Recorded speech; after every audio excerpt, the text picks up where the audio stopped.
Okay, time to go a bit old school today, sort of. Old school with a new device. So for all of you who are a little bit bamboozled about living life without a landline and mesh Wi-Fi and all that sort of palaver, has D-Link got the modem router for you? Here it is. It's the DSL-X1852E, 1852E. Catchy name, right? But yeah, it's sort of a return to a previous way of doing things, yet with a lot of new technology thrown in. Specifically, more than anything else, Wi-Fi 6, which is, everybody's using Wi-Fi 6 these days. Basically, Wi-Fi 6 is the way that you make sure that you've got more consistently powerful Wi-Fi that can handle more devices. Is the main thing with your Wi-Fi 6 protocol. But yeah, this still has. If I just turn it around, apart from these big antennae.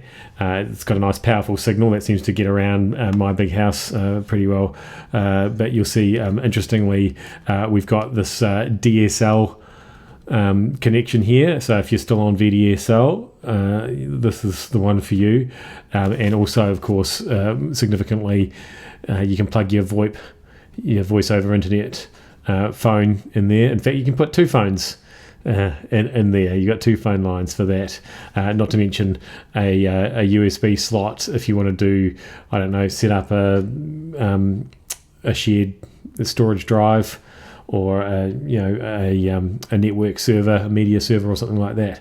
So you got lots of connectivity options with this beastie, not mesh so much. So this is for people who just want one modem router to rule them all, to do the lot, and unless you're living in an absolute mansion, it should cover your house and give you really good coverage and good speed.